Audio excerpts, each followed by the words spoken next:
Hello guys, welcome to Apoorva's kitchen. ಇವತ್ತು ನಾನು ಹೇಳ್ಕೊಡ್ತಾ ಇರೋ ರೆಸಿಪಿ ಅವರೆಕಾಳು ಮಟನ್ ಸಾರು. ಮಟನ್ ಸಾರು ನಾರ್ಮಲಿ ಯಾವಾಗಲೂ ಮಾಡ್ಕೋತೀರಾ, ಬಟ್ ಅವರೆಕಾಳು ಸೀಸನಲ್ಲಿ ಮಟನ್ ಸಾರಿಗೆ ಅವರೆಕಾಳು ಹಾಕಿ ಮಾಡಿಕೊಂಡ್ರೆ ತುಂಬ ಚೆನ್ನಾಗಿರುತ್ತೆ. ತುಂಬ ಸಿಂಪಲ್ ರೆಸಿಪಿ ಕೂಡ. ಸೊ ಇದು ಹೇಗೆ ಮಾಡೋದಂತ ನೋಡೋಣ ಬನ್ನಿ.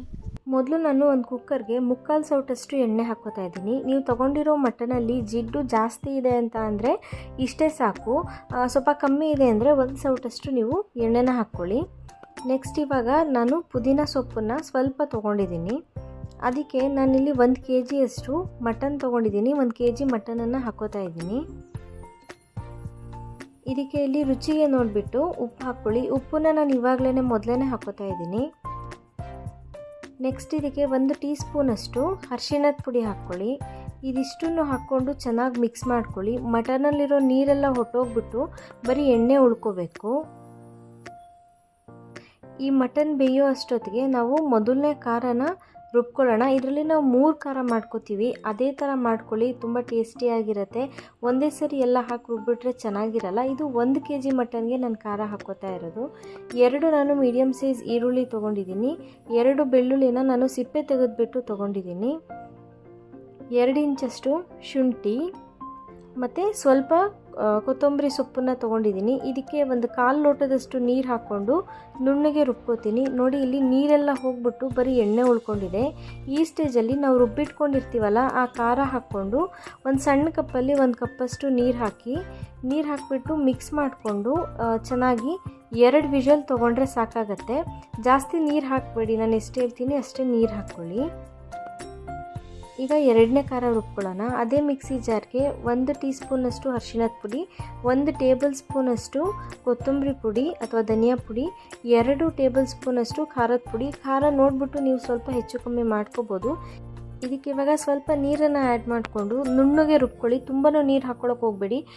1/4 ಲೋಟದಷ್ಟು, ಸಣ್ಣ ಲೋಟದಲ್ಲಿ 1/4 ಲೋಟದಷ್ಟು ನೀರು ಹಾಕ್ಕೊಂಡು ಇದನ್ನು ಫುಲ್ ನುಣ್ಣಗೆ ರುಬ್ಕೋಬೇಕು ನೀವು. ನೋಡಿ, ಇದನ್ನು ರುಬ್ಕೊಂಡಿದ್ದೀನಿ. ನೋಡಿ, ಇವಾಗ ನಾವು ವಿಷಲ್ ತೊಗೊಂಡಿದ್ವಲ್ಲ ಅದ್ರ ಪ್ರೆಷರೆಲ್ಲ ಇಳಿದ್ಮೇಲೆ ನಾವು ರುಬ್ಬಿಟ್ಕೊಂಡಿದ್ದ ಖಾರನ ಇದ್ರೊಳಗಡೆ ಹಾಕ್ಕೊಳ್ಳಿ. ಇದಕ್ಕೆ ಇವಾಗ ನಾನು ಅರ್ಧ ಲೋಟದಷ್ಟು ನೀರು ಹಾಕೋತಾ ಇದ್ದೀನಿ. ನೀರನ್ನು ನೀವು ಜಾಸ್ತಿ ಹಾಕ್ಕೊಳ್ಳೋಕೆ ಹೋಗ್ಬಿಡಿ, ನಾನು ಎಷ್ಟು ಹೇಳಿದ್ದೀನೋ ಅಷ್ಟೇ ಹಾಕ್ಕೊಳ್ಳಿ. ನೀರು ಹಾಕ್ಕೊಂಡು ಚೆನ್ನಾಗಿ ಮಿಕ್ಸ್ ಮಾಡಿಕೊಂಡು ಈ ಲಿಡ್ಡನ್ನು ಕ್ಲೋಸ್ ಮಾಡಿಕೊಂಡು ಇನ್ನೂ 2 ವಿಷಲ್ ತೊಗೊಳ್ಳಿ. ಮಟನ್ ಎಳೆದಿತ್ತು ಅಂತ ಅಂದರೆ 4 ವಿಷಲ್ ಸಾಕು. ಇಲ್ಲ ಸ್ವಲ್ಪ ಬಲ್ತಿತ್ತು ಅಂದರೆ ಇನ್ನೊಂದು 2 ವಿಷಲ್ ಎಕ್ಸ್ಟ್ರಾ ತೊಗೊಳ್ಳಿ. ಮಿಕ್ಸರ್ ಜಾರ್ಗೆ ನೀವು ಇವಾಗ ಒಂದು ಸಣ್ಣ ಬೌಲಷ್ಟು ಕಾಯಿ ತುರಿ, 6 ಲವಂಗ, 3 ಇಂಚಷ್ಟು ಚಕ್ಕೆ ಇಷ್ಟನ್ನು ಹಾಕ್ಕೊಂಡು ಫಸ್ಟು ನೀರು ಹಾಕ್ದೇ ರುಬ್ಬಿ. ಯಾಕಂದರೆ ಚಕ್ಕೆ ಲವಂಗ ನೀಟಾಗಿ ಮಿಕ್ಸ್ ಆಗಬೇಕು ಕಾಯಿ ತುರಿ ಜೊತೆ. ಆಮೇಲೆ ನೀವು ಇದನ್ನು ನೀರು ಹಾಕ್ಕೊಂಡು ಫುಲ್ಲು ನುಣ್ಣಗೆ ರುಬ್ಕೊಂಡು ಇದನ್ನು ಸೋಸ್ಕೋಬೇಕು. ಸೋಸ್ಬಿಟ್ಟು ಕಾಯಿ ರಸ ತೆಕ್ಕೋಬೇಕು. ನಾನು ತೋರಿಸ್ತೀನಿ ನೋಡಿ, ಈ ಥರ. ಇವಾಗ ಬೆಂದಿರೋ ಮಟನ್ಗೆ ನಾನು ಕಾಯಿ ರಸನ ಹಾಕೋತಾ ಇದ್ದೀನಿ. 1 ಬೌಲಷ್ಟು ಅವರೆಕಾಳನ್ನ ತೊಗೋತಾ ಇದ್ದೀನಿ.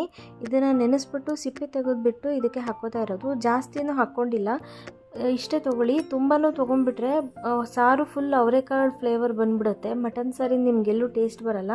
ಹಾಗಾಗಿ ಎಷ್ಟು ಬೇಕೋ ಅಷ್ಟು ತೊಗೋಬೇಕು. ನೀವು ಅವರೆಕಾಳು ಹಾಕೋದಕ್ಕೆ ಮುಂಚೆ ಮಟನ್ನು ಆಲ್ಮೋಸ್ಟ್ 90% ಬೆಂದಿರಬೇಕು. ನೀವು ಅವರೆಕಾಳು ಹಾಕಿಬಿಟ್ಟು ಒಂದೇ 1 ವಿಷಲ್ ತೊಗೊಳಕ್ಕಾಗೋದು. ಜಾಸ್ತಿ ತೊಗೊಂಡ್ಬಿಟ್ರೆ ಅವರೆಕಾಳೆಲ್ಲ ಮಿಕ್ಸ್ ಆಗಿಬಿಡುತ್ತೆ, ಫುಲ್ ಸಾರಲ್ಲಿ ಕಲಸೋಗ್ಬಿಡುತ್ತೆ. ಸೊ ನಾನಿವಾಗ 1 ವಿಷಲ್ ತೊಗೊಂಡಿದ್ದೀನಿ. ಅವರೆಕಾಳು ಮಟನ್ ಸಾಂಬಾರು ನೋಡಿ ಇವಾಗ ರೆಡಿ ಇದೆ. ತುಂಬ ಡಿಫ್ರೆಂಟ್ ಟೇಸ್ಟ್ ಇರುತ್ತೆ. ಅವರೆಕಾಳು ಸೀಸನಲ್ಲಿ ಈ ಥರ ಟ್ರೈ ಮಾಡಿ. ಇದನ್ನು ಅನ್ನಕ್ಕೆ, ಗೀ ರೈಸ್ಗೆ ಯಾವುದಕ್ಕೆ ಮಾಡಿಕೊಂಡ್ರೂ ಟೇಸ್ಟ್ ತುಂಬ ಚೆನ್ನಾಗಿರುತ್ತೆ. ಸೊ ಇವತ್ತು ನಾನು ಮಾಡಿದ್ದ ರೆಸಿಪಿ ನಿಮಗೆಲ್ಲ ಇಷ್ಟ ಆಗಿದೆ ಅಂತ ಅಂದ್ಕೊಂಡಿದ್ದೀನಿ. ಇಷ್ಟ ಆಗಿದ್ರೆ ನನ್ನ ಚಾನಲ್ಗೆ ಸಬ್ಸ್ಕ್ರೈಬ್ ಆಗಿ, ಹಾಗೆ ಲೈಕ್ ಮತ್ತು ಕಮೆಂಟ್ ಮಾಡೋದನ್ನು ಮರಿಬೇಡಿ. Thank you for watching this video.